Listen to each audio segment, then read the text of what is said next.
Good afternoon, everybody. It is the Demo Guys podcast, episode 11, and we are headed into a holiday weekend, Labor Day weekend, almost upon us. Great demo weekend for beverages, especially. But that is neither here nor there. I am Sam Kaplan, founder of Brand Ambassador Consultants, joined as always by Jason Smith, the founder of Velocity Goats, and we're excited to be back with you again here for episode 11 of the Demo Guys podcast, and got a great show for you guys today. We're going to go over some headlines, some recent developments involving coffee and CPG. And then for our main event today, this is going to be a fun one, demo agency horror stories. This was triggered. I got triggered basically by a post I saw on social media. We will try to protect the innocent, but this is a doozy when we start talking about this post that I read. Not sure if you saw it, but if you did, you know exactly where I'm going. I've got some thoughts on it. Jason has got some thoughts on it, but first we're going to lead off with some special announcements, some big announcements here. Jason, I've got an announcement, but we have a dual announcement to make. I'm not sure if you want to kick it off there, but I'd love for you to talk about it first. Yeah, I'm excited, and I feel like it's been a long time coming. As you know, you and I have known each other for a long time, but Sam and I have decided to start a venture together and combine our talents and bring our teams together and create one big umbrella and call it the Demo Guys Agency. So excited to announce that on this, guys. Really excited about the potential that we can bring to brands. National coverage in Whole Foods and Costco and Sprouts, many other retailers out there. And if you've ever worked with my team or Sam's, I don't know if there's anyone better out there that sells. And, we've got a pretty organized, straightforward plan. So we'd love to talk to some more brands, but I'll let you talk about it too, Sam. Yeah, Brand Ambassador Consultants will continue. Velocity Goats will continue. But basically, Jason and I are forming a agency supergroup, a third agency supergroup that when it comes to certain clients and accounts, we feel like there's going to be a mutual benefit for all parties involved in which we combine our resources and work on behalf of some of those clients on some really big projects. So we're excited to launch that.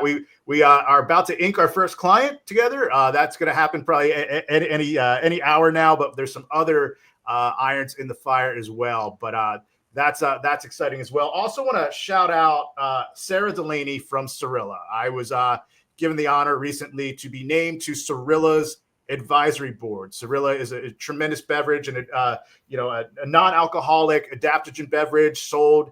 It recently just launched at Raley's, but has been sold at Sprouts for the last couple months. So I just want to thank Sarah. It's been a pleasure working with her the last couple months, and I appreciate this opportunity. Serving on an advisory board has actually been a goal of mine for quite some time. So I appreciate Sarah for making that dream happen. But excited to continue the mentorship with Cirilla, doing everything I can from my perspective to, in my experience to help them out. But it's a really awesome advisory board that Sarah has put together. And I think the sky is the limit for Cirilla. But, if you haven't checked them out yet, make sure you head to your local Sprouts and check them out there, or you can check them out online. Cirilla Sarah has an amazing founder story, very inspiring.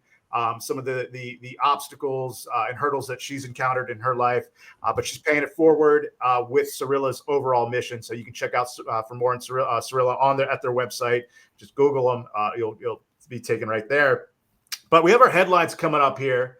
Before we get to that, I want to thank our sponsors at the top of the show here, Retail Row by Shelf Made and Promo Mash. I'll tell you a little bit more about Retail Row in a little bit, but I want to talk to you right now about Promo Mash. Promo Mash is the official CRM of the Demo Guys podcast. It will be the CRM. It's been the CRM for Velocity Goats and Brand Ambassador Consultants, and it will be the official CRM of the Demo Guys Agency. But this episode is indeed brought to you by Promo Mash, which is literally what we use to run our demo programs. We're not just talking about it. We're in it every day, from scheduling and staffing to tackling demo results and making sure every store visit actually happens.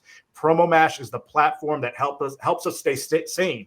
Before Promo Mash, it was spreadsheets, texts, guessing, chasing down reps, all that chaos. Now we've got real visibility. We know what's working, and our field teams actually feel supported, and our clients, they're getting the visibility as well. And we're not alone. Hundreds of the most well-known CPG brands are using PromoMash to grow their demo programs, scale their teams, and finally see some ROI. So if you're still juggling demos on Google Sheets, do yourself a favor and check it out. And if that wasn't enough, PromoMash also helps you clean up the back end, including deductions, trade spend, and other financial details that often get overlooked. Go to promomash.com and tell them the Demo Guys sent you, and say hello to Yuval. Yuval, one of the good friends here of the Demo Guys podcast, been a good friend to Jason and I for years now, and just a good friend to the CPG industry. Turning the page here, now we're going to get into our headlines. This was kind of surprising to me, maybe not to everyone, but KDP, which is already well vested in coffee. The K in KDP is Keurig. I wouldn't even say that KDP is doubling down on coffee. They are tripling down on coffee right now with the acquisition of JDE Peet's. It's going to be an $18 billion deal. KDP stock fell upon news of the announcement, but JDE Peet's, their stock went up. Jason, it took me by surprise. Did this announcement take you by surprise?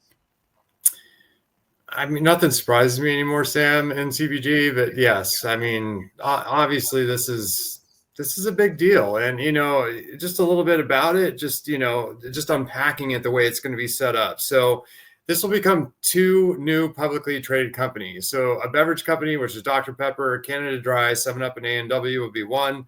And then a global coffee company, which will be Maxwell House, Peet's, Loire, Jacobs, Dual, Egberts, Kenco, Paleo, Old Town. I can't even pronounce some of these. Super Makona. Like you hear all those names, and it's mind-boggling to me that that's all going to be underneath one umbrella. And how do you manage that? I don't understand how you manage it. So that's just I've always been a one brand person when I've worked for one. I've worked for many brands, but I've always worked with one brand, except when I worked as a broker, and I was struggling as a broker just managing maybe 10 or 20 brands. But this is a whole different level when you're an account manager. So it blows my mind, to be honest. It blew my mind, and I did a deeper dive into it. And one of the things I've noticed in the articles that I've read, it's mentioning that the Keurig sales of the single shot the cups, what do you call them? The pods. Yeah. Those sales are down. Yeah. And I think they're down significantly. And the articles don't go on to say why, but if I could speculate, just using an educated guess, I wonder if it has to do with the movement against microplastics. I've used Keurig in the past. I don't think it's the best machine out there. I don't like the way it makes my coffee. I didn't like the way it made my coffee. The technology, the way it works, it heats just a small fraction of the actual grinds. And it's heating up these microplastics, and they potentially could be getting into your coffee. And I think they know that the Keurig machine doesn't really do coffee justice. So I think a lot of the manufacturers figure, why bother? Why should we put high-end premium coffee into these K cups if it's just going to go into a machine that's going to butcher it anyway?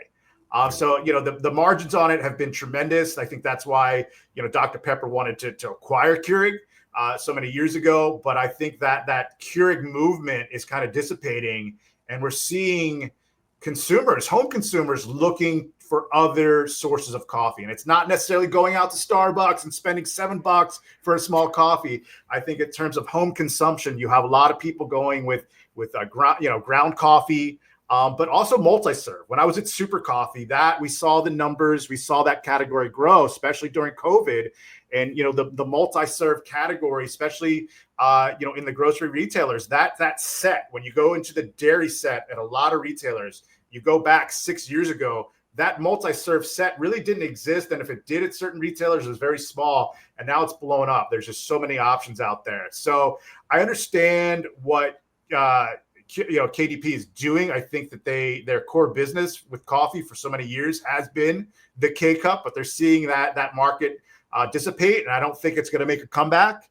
So I think they're looking for other options, and I think they're just going in a lot of different directions. They're probably going to see what works, and I think within the next couple of years, you'll probably see consolidation. That's conjecture. It's a prediction. It's not based on any inside info, so I want to clarify that. Anything to add there, Jason, before we get to our other headlines? No, I think you nailed it. I think the microplastics is a big call out. I think the recyclability, the fact that you can't recycle these K cups and it just goes into landfills. It's more plastic. It's more plastic in our environment that we don't want. And, like you can't reuse those things. And as you mentioned, I don't know how many times I've used them before. When they first came out, everybody had a Keurig. I feel like, that was like the Christmas gift of everyone dreamed about. And I agree. Like, I'd see how many of the grounds actually were used, and it was like, holy cow, how? Like, I barely even heated up any of these grinds in here. Yeah. So yeah, it's just a waste. So it's probably for the best if it does go away, in my opinion. But that's that. So if you're an innovative coffee company, now's the time to be in the industry, make that push. So we're staying on the topic of coffee. Another headline here: there's a report that came out. Coke is exploring options for Costa Coffee, including a sale of the company. And, this was, see the top line there. They committed $5 billion for the chance to get involved with Costa Coffee. So when they brought Costa Coffee into the fold several years ago, it was not a cheap investment. They didn't go bargain shopping. But Jason, like, Costa is not a brand that I'm overly familiar with. I've seen it in the airports. It's a cafe. It's home use. I believe they have an RTD product that I've never seen in the wild. But this is interesting that Coke is the language that Coke is using. They're basically calling the Costa Coffee acquisition a failure. They're being very transparent about it. They're not afraid to call attention to their mistake. But if you're Coca-Cola, how do you mess up a category as big as coffee?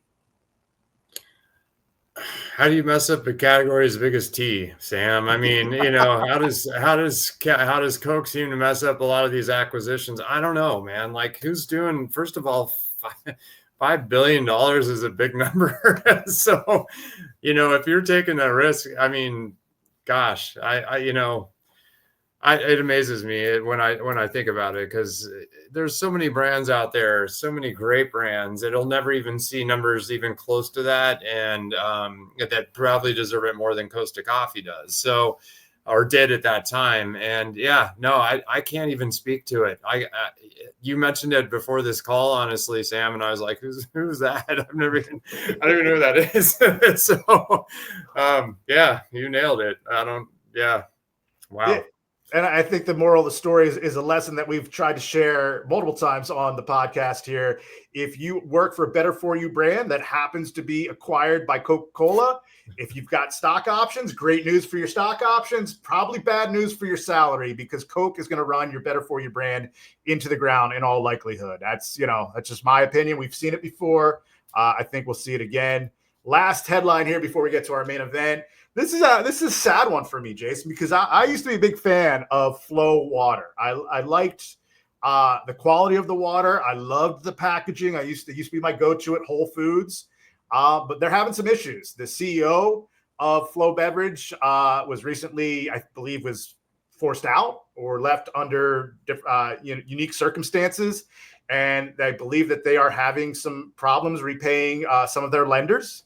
And there is speculation that Flow water may not be long for the CPG world. Water, unique category. We've seen a lot of innovation. We've seen a lot of brands come and go. Your thoughts on being a CPG founder of a water brand, Jason?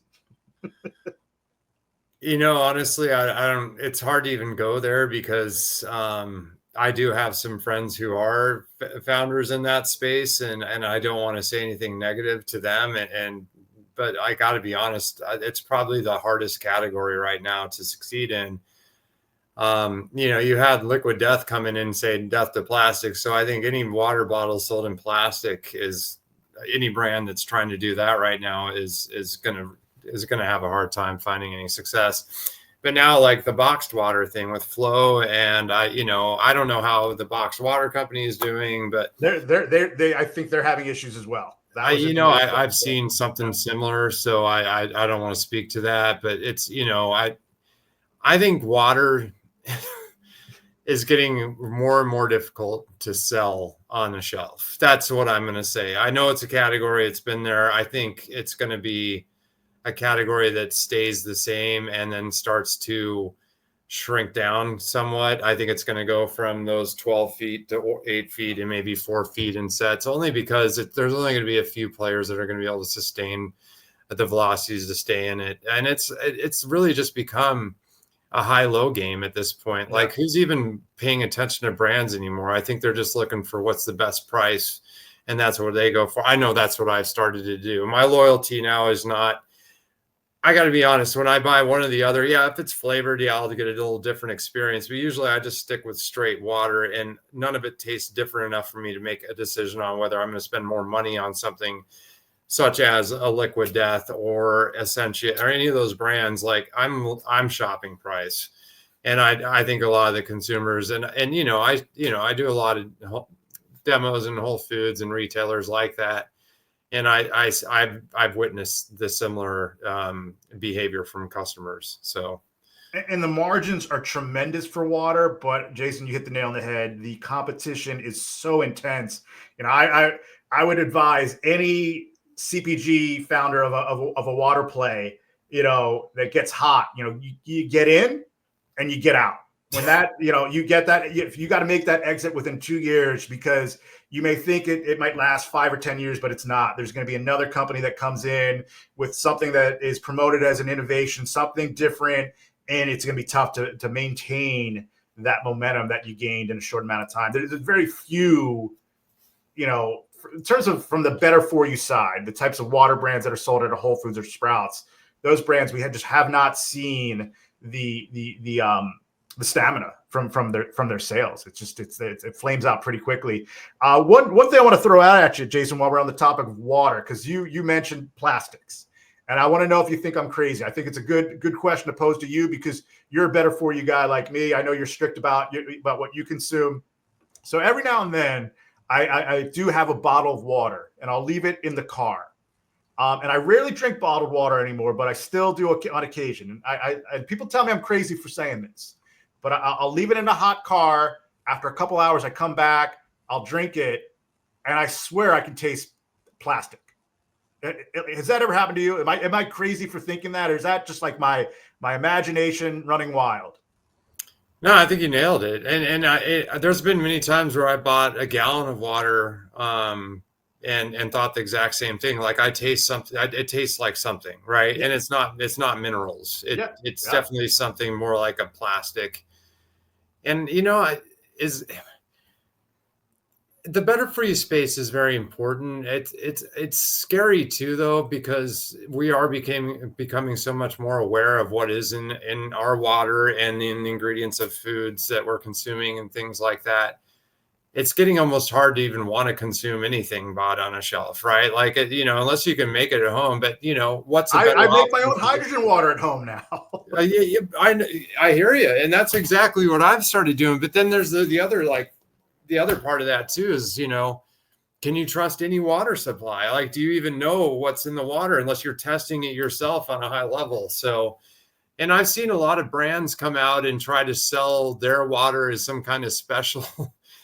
I remember, like, gosh, it had to be 15 years ago. I was a manager at Natural Grocers by Vitamin Cottage. Back then it was Vitamin Cottage, I think, still. And this company came out with Angel Fire water.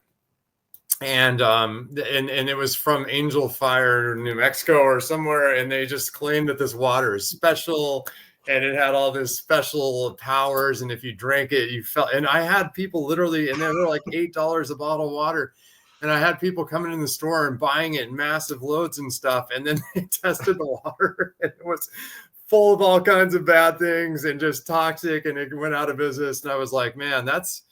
And fortunately, our industry's evolved a lot to keep from that happening with brands. But it's just really tough to know. unless you've got some kind of home kit that you can test your water, how much plastic's in it, what's actually in it, the mineral content, is it beneficial? So I hate to even like put a bad taste in people's mouth about water and bottled water and boxed water, but it's just definitely not a category I would innovate in today or anytime soon. That's all. Yeah. I'll leave it I've been thinking about ponying up and getting one of those water filters. Yeah. That, the ones that like attach to you got to attach to your water system. And I've been giving that more and more thought, but that's neither here nor there. It is now time for our main event, which is Demo Agency Horror Stories.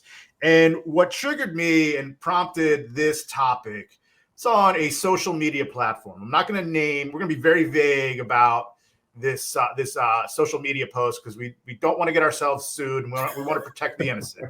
But it was on a social media channel, and the owner of this agency, who I actually worked for back in the day, and I can tell you a story about that.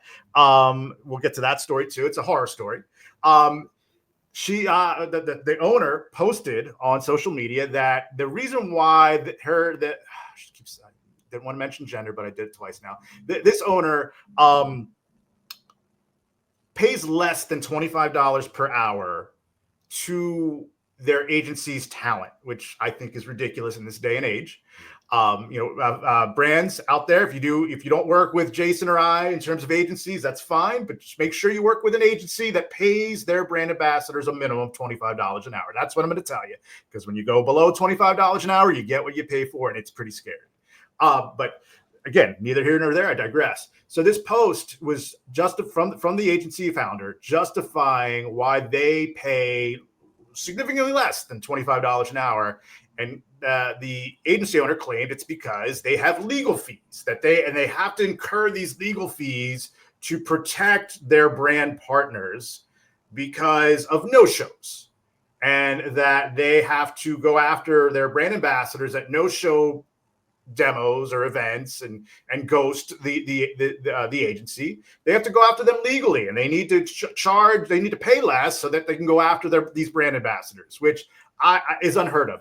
Jason, the thing that I brought up is I didn't know you could sue a brand ambassador for no showing an event or demo. I didn't know that. And if I was a journalist, I'd probably search through the legal system to see if there's actual lawsuits that were filed by this agency against the so-called brand ambassadors that no-showed these demos. Because to me, what are the true damages? In order to sue a company or a person, you really have to show damages. And there are damages when someone no-shows a demo. When a brand ambassador does not show up for a demo, it hurts the agency, it hurts the brand, it jeopardizes the relationship with the retailer. It's a bad thing, no doubt about it. But my move is to terminate that brand ambassador's relationship with our agency rather than go after them legally. It's just it's mind-boggling that the agency owner, whether the agency owner actually sues brand ambassadors or not, it's just ridiculous to even put that premise out there. Whether the agency is following through on that and actually doing that, that's crazy. And if they're just saying it but not doing it, that's crazy as well. Jason, I've got more to say on this, but I could talk for an hour straight. I want to turn the mic over to you for a little bit and see what you have to say. So first and foremost, you and I have run our agencies differently. And I think not in any negative way, just in a different format. You hire more of an independent 1099. I've always tried to prefer a W-2 employment. And for a good reason for me is I vet people heavily. I want to make sure that they really want to be selling what they're selling and they're passionate about it. And I'm not going to move forward with someone unless I really feel like, I've first and foremost spent a half hour paying them to train them.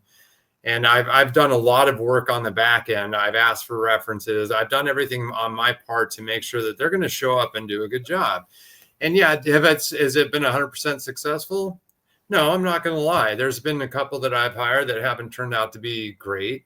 And I've taken the time to try to make them great. But eventually, like you'll get to a point and you'll really learn whether that person's not everyone is a natural born salesperson. Some people have other talents and other things that they like to do.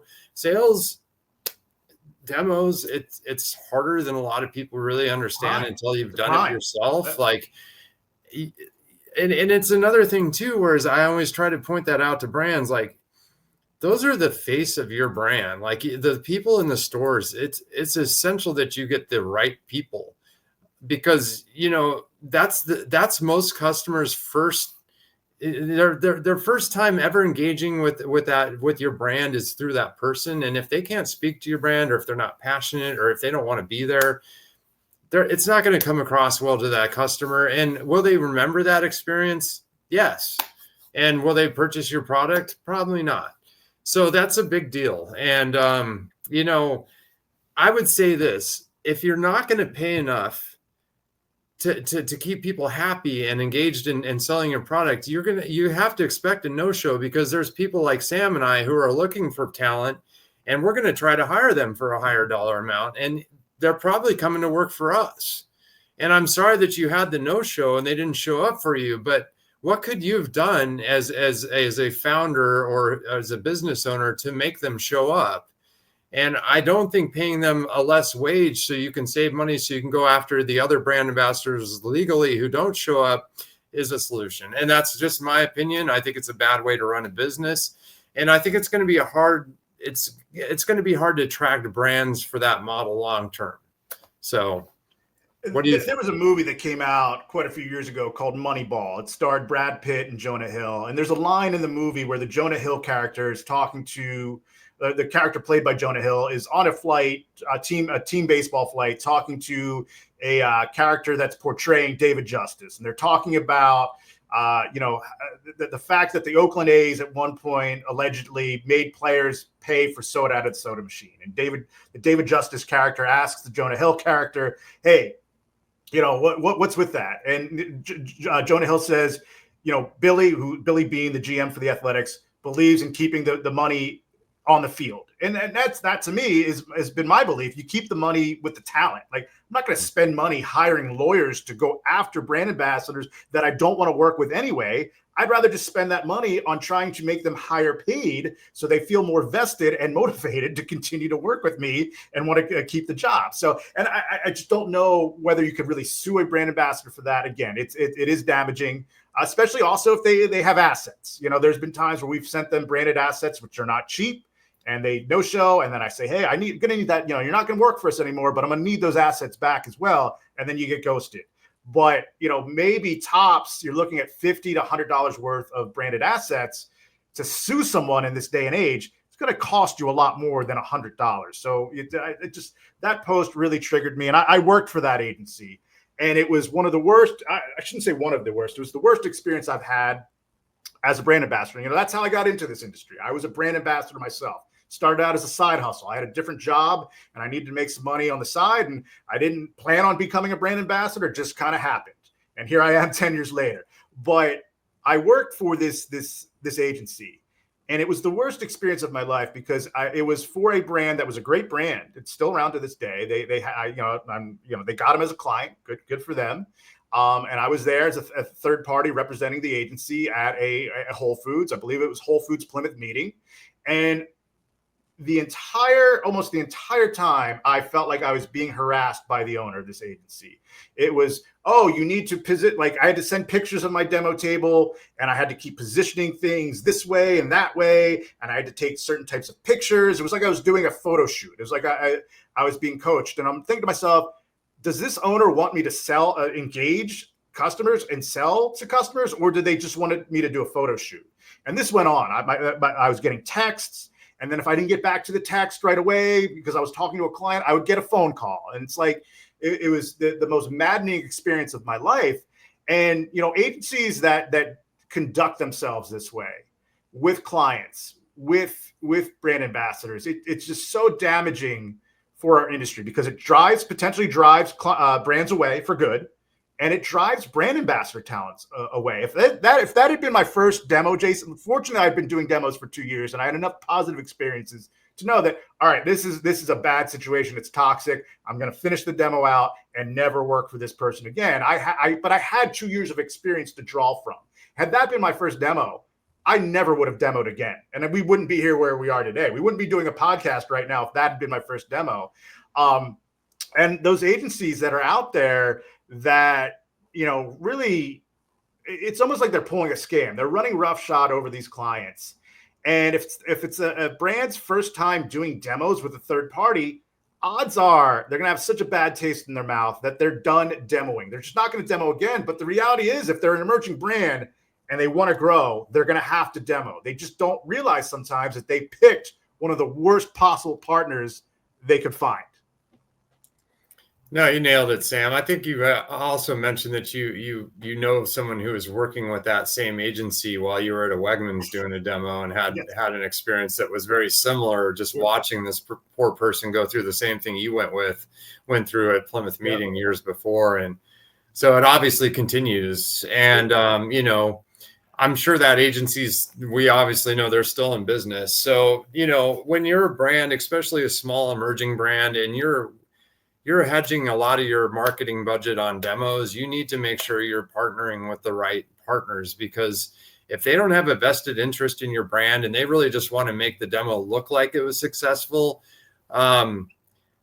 here's news, like without velocities and without turns and without sales, that demo is not successful. I don't care how great the display looks. I don't care how great the picture looks, how great the people behind the table look. If they can't talk to consumer and tell them what's special about your product and get them to pick that up and go through the register, there's no point in doing the demo. You might as well just put up something out in a park and some trees and stuff and make it look really pretty and take pictures, because that's all you're getting. And to me, that's not a worthwhile investment. And it's not. Your trade spend is very important if you're managing it, and you need to put it to where it's an effective thing. And I feel bad for the brands who've had that experience, because it ruins demos for them. And it's unfortunate, because you and I both have seen and have witnessed and been part of brands who have been very successful in scaling a successful demo program. And I hope to be a bigger part of that now with you as we build the Demo Guys agency, because we have so much experience with brands and we've seen the failures, and I'm not going to lie, I've had challenges sometimes selling products, but at the end of the day, I do everything I can to make sure it's successful no matter what. And if I can't sell it, I'm going to go back to the company and I'm going to be honest with them and say, if I can't sell this, I don't want your money, because it's not fair to you if I can't sell it, because if I can't sell it, I know my team's not going to be able to sell it. And the reality is that brand ambassador consultants, Velocity Goats, the Demo Guys agency, we're not the only game in town. Yeah. There's other good agencies out there, and I am glad that there are. And what I've done, Jason, I don't know if you've ever done this. I've talked to a couple founders that were brand new, and I did a pitch call with them, and a couple of them have said, hey, we're so new to this, we don't know what the difference between a good or bad agency. Could you recommend some other agencies for us to talk to? And I've recommended other good agencies. I don't hesitate to do that, because there's other good agencies out there. Vibrance Marketing is another, is a good example of that. And I'm not upset when I find out that a potential client that I pitched went with a good agency. Reason being is because I know that agency will do a good job for the brand, and that brand will not be turned off by demos, and they will stay in the industry and continue to invest in demos. So, and that offer goes out there to any founder that's listening to this, that's thinking about demos. Yes, I'll do a free consultation with you for half an hour. And if you ask me, hey, who are some other companies that you think we should talk to? I will give you the names of those companies. No hesitation. I just want there to be a positive experience for brands and brand ambassadors, so we can get back to where we were before COVID. I felt like the in terms of the amount of demos, the amount of brands that were investing in demos at the various retailers, just the level of activity, felt like that was the golden age of demos and brand ambassadorship. And then COVID hit, and it just hasn't recovered. It just has not recovered. I mean, it's come back, a lot, and I'm grateful that things have come back. I'm able to support my family, but it's not like how it was. And I will tell that anecdote that I told you, Jason, the other night when we were at Lock 29 having a couple of adult beverages. So what happened was after I left this agency, a year and a half had went by. I was out on my own with Brand Ambassador Consultants version 1.0. I was doing a demo at Wegmans in Collegeville. And at Wegmans, sometimes there'd be as many as 2 or 3 other demo tables happening in their nature, what would they call it? Nature section. Yeah. And if you worked with other good brand ambassadors, it's actually a lot of fun because it just, people would go down the line. You know, they'd have a good experience at the one demo table and they were going to hit the next 2 or 3 demo tables that were lined up there. It was almost like a mini farmer's market. It was a lot of fun. It was pretty cool. It was only good when the brand ambassadors were good. If you worked with a bad brand ambassador next to you, it was really bad. But this young lady, she walked up. I was already set up. She started setting up, and we started chatting. And, she was, she told me that she was a recent law graduate, that she was a law student. She just graduated law school, and she was, looked like she was a former college athlete. I mean, she was a walking advertisement for any Better For You brand. Very intelligent, well-spoken. And I had Brand Ambassador Consultants version 1.0, and I was looking for other brand ambassadors to come join my little agency at that time. And I thought, wow, this could be a rock star. I think after, she demos, I'm going to talk to her and see if she'd like to come work for me. And so she sets up, starts doing her demo, and I could see her looking at her phone, and I'm like, "Ooh, that's a red flag." She's looking at her phone, but she's like texting, getting frustrated. She, then she starts getting the calls. The phone starts ringing. She's talking, and then she starts slamming the phone down, and I'm like, "Oh, that's familiar." And I just say, "Hey, you all right? Everything good?" She goes, "I'm working for this one agency, and the owner is insane." And I go, let me guess. And I named the agency. I named the agency owner. And she's like, how did you know that? How did you know? And I'm like, hey, I went through exactly what you're going through. And so she puts the phone down. She calms down a little bit, starts doing her demo, selling product, engaging every customer that walks by and doing a good job in selling. I'm like, oh, she's new to this, but she's a rock star. She's going to be great. And then 30 minutes go by, and boom, she's on the phone. The phone starts buzzing again. And she's ignoring the text, and then she gets the calls. And then, what she does? She goes, she looks at me and says, you know what? I have two hours left. I'm going to get paid for the next 2 hours. I'm going to be in the cafe if anybody asks. I'm leaving my demo table up. I'm taking my pictures, and then I'm signing out, get my GPS sign out from here, rolling out, and I'm going to get my 4 hours and never work for her again. I decided that was the wrong way to handle it. I wasn't going to offer her the job. But regardless of that, I never saw her demo again. This was someone who was highly intelligent, in great shape, taking, fitness seriously, was a law graduate. And I never, I was doing a lot of demos at Wegmans, Whole Foods. I was everywhere, almost every day. Never saw her again. I'm just like, you know what? This agency's driving brands out of the industry, and is driving brand ambassador talent out of the industry as well. So that's my story there. Anything you want to add there before we wrap up? No, I mean, it's, I'm glad you actually brought that special case up, because I think it's just another call out to why you really want to make sure that you're working with the correct agency. I respect my people. I know you do too, Sam. Like I said, I vetted them.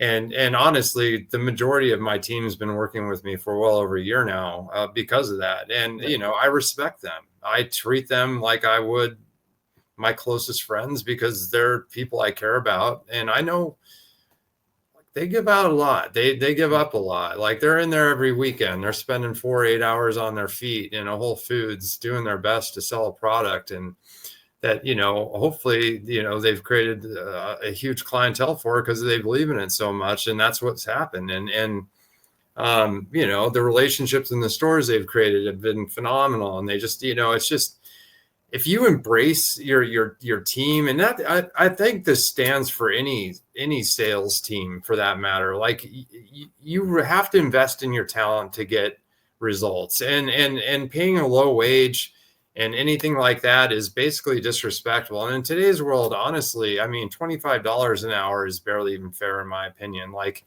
it's tough, like, out there. And so, thank you for that example. Hopefully, some agencies who are doing that to their team might think a little different if they listen to this. I hope, because, I've been on that receiving end of those calls too. And I would never work for an agency like that either. You can't I would never micromanage a brand ambassador during a demo. You can't do it. Yeah, they gotta have their mind right. It's a public facing job. They're talking to people, and if they're in a bad mood, man, they're gonna take it out on your customers. Don't mess with your brand ambassadors during a demo. If they're not performing and they're not doing well, then you let them go after the demo, but you don't dress them down during the actual demo. So that's just my 2 cents there. There's more stories that we can tell, but I'll tell you, we got a fun show next week. I'm excited about. I'm going to tell you about that in a little bit here. But before we get to that, I'm going to tell you about something else that I'm excited about, and that is Retail Row by Shelf Made. This episode is sponsored by Shelf Made and Retail Row. Shelf Made is a platform and community built specifically for product-based founders. Whether you're in food, beverage, beauty, or wellness, Shelf Made gives you access to real expert and founder support, weekly strategy calls, office hours where you can ask questions and get answers in real time, and proven tools and templates to help you scale your brand with confidence. They've also launched Retail Row, a step-by-step retail readiness hub designed to help you get into top retailers like Target, Walmart, Whole Foods, Costco, and Amazon. Each section is taught by top-tier brokers who specialize in that exact retailer, people who've gotten hundreds of products on the shelf. You'll get insider strategy, buyer expectations, timelines, pitch templates, and live sessions to make sure you're fully prepared before you ever reach out to a buyer. Whether you're launching or scaling, Shelf Made and Retail Row are giving founders everything they need to win at retail without the guesswork. Check them out at shelfmadecpg.com. I'm also part of Shelf Made and Retail Row. And I did an expert call on Costco demos and roadshows last month. I'm going to be doing another one in September as well. So make sure you sign up for Retail Row. Let them know the demo guys sent you at shelfmadecpg.com. And then that's it for this episode. But we'll let everybody know we're going to be back next Wednesday. That will be September 4th. My goodness, it's September already. We're almost at football season. We will be back next Wednesday live on LinkedIn Live and YouTube at 12 noon Eastern Time, Wednesday, September 4th. And the topic will be, in honor of football season, Jason and I we're calling it the Snack Attack. At least for now, maybe we'll change that title. It's a little corny. I came up with it. I admit it's corny. But basically, Jason and I, we're going to do our draft series again, where we each draft our fantasy team. But next week, it will be our best, better for you snacks. So excited about that. Jason and I love going head to head. We're going to see who gets the better team, and then we'll put our rosters out on LinkedIn and put it out to a vote. But I'm excited for that show, Jason. It's going to be another fun one. That is going to be fun. I'm going to be bringing out some founders, some emerging brands that maybe nobody's heard of that people need to hear about because they're great. So yeah, I'm excited for it. But he's Jason Smith. I'm Sam Kaplan. We got to get out of here. We got work to do. You've been watching the Demo Guys podcast. Thanks, everybody.